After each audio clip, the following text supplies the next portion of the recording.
Olá, amigos e amigas. Hoje nós chegamos no assunto mais importante de literatura, que é o modernismo. Pelo menos no que se refere aos vestibulares. A escola literária mais focada é o modernismo, que começou em 1922 com a Semana de Arte Moderna. Mas é preciso a gente lembrar que o Brasil estava mergulhado ainda num grande conservadorismo estético no início do século XX. Então era preciso romper com esse passado, com essa arte conservadora. Imaginem que a moda ainda era o parnasianismo, no que se refere à literatura. Uma escola literária muito conservadora, muito elitista, e os jovens estavam muito inquietos com isso. Eles tentavam de todas as formas lutar para romper com essa arte do passado, com essa arte conservadora, mas não estavam conseguindo. Em 1917, a Anita Malfatti, voltando do exterior, ela trouxe uma novidade para o Brasil, que era a pintura expressionista.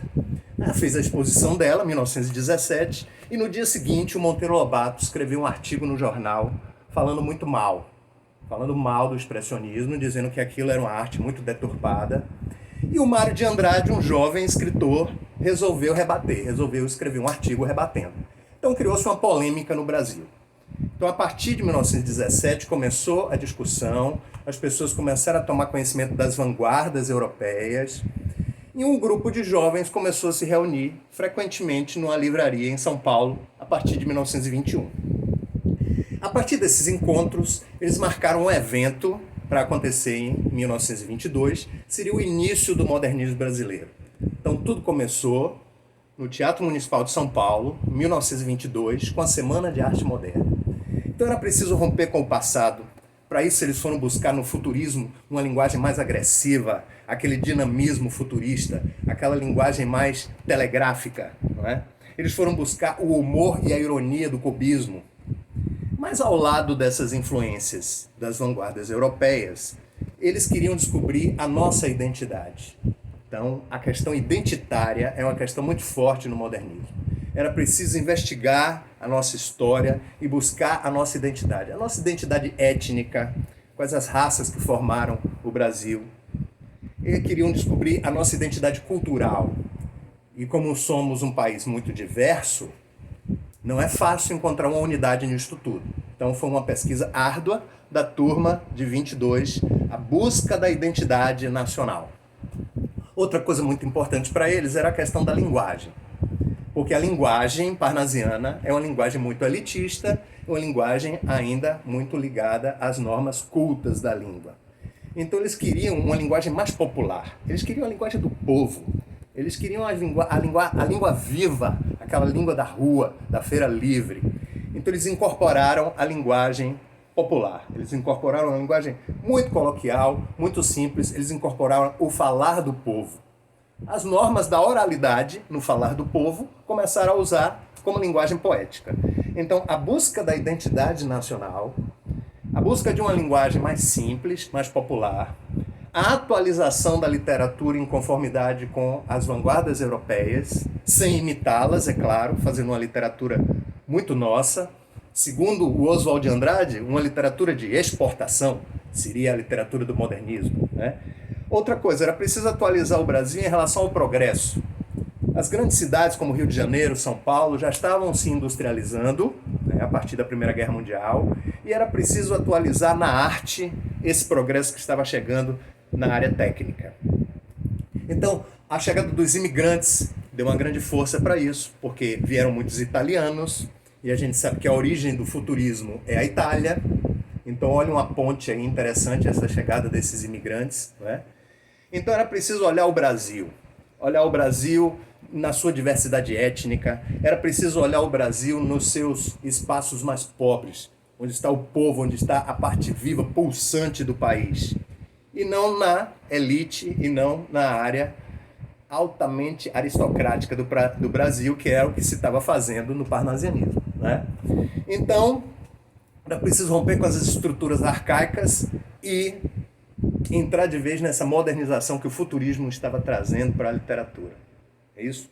Bom, a partir da Semana de Arte Moderna, começaram a se formar grupos.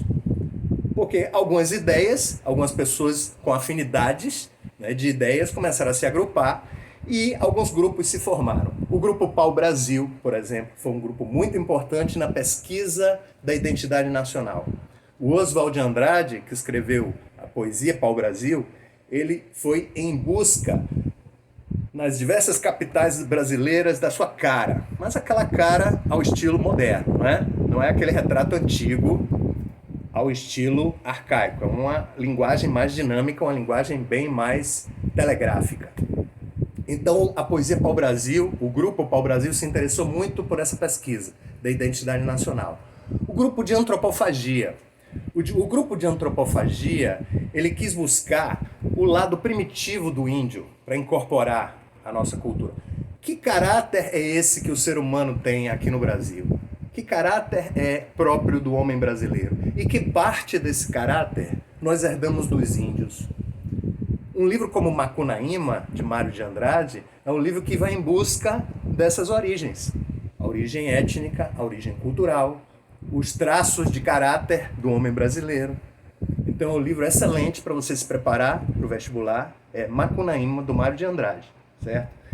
E um outro grupo que se formou também foi o grupo da ANTA. O grupo também interessado na busca da identidade, também interessado numa visão crítica sobre o Brasil. E esses grupos começaram a dialogar.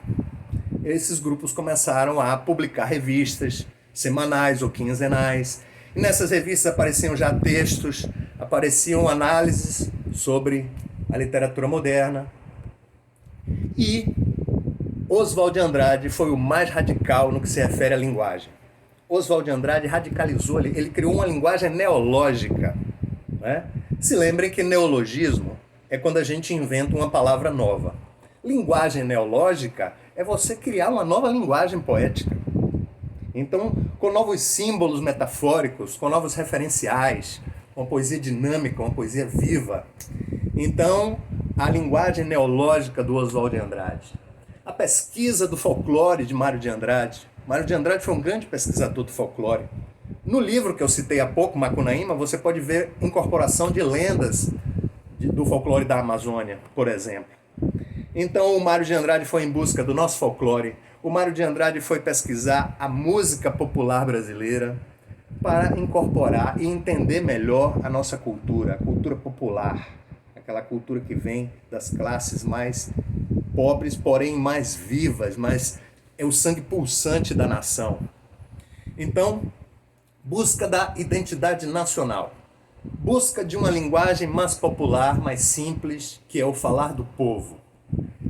A busca das origens mais primitivas, mais selvagens do homem no índio, como o grupo de antropofagia fez, por exemplo. Então nós temos aí uma gama de interesses, todos voltados para Brasil. Tema central, modernismo de primeira fase, com certeza é Brasil. A sua cara, a sua linguagem, a sua diversidade, o seu colorido. Agora, é bom sempre lembrar que o modernismo não se manifestou só na literatura, se manifestou em várias formas de arte diferentes, na escultura, na pintura. A pintura assimilou elementos do cubismo, assimilou elementos do futurismo, mas nós tivemos a nossa própria cara na pintura brasileira também. Nós tivemos excelentes nomes como Tarsila do Amaral, Anita Malfatti. Então, meus amigos, procurem a arte moderna. Procurem dar uma olhadinha em alguns quadros, por exemplo, Abaporu. Abaporu já caiu mais de uma vez no vestibular. Procurem investigar o significado de Abaporu. Procurem Macunaíma, que é um excelente livro. E procurem a poesia Pau-Brasil, do Oswald de Andrade.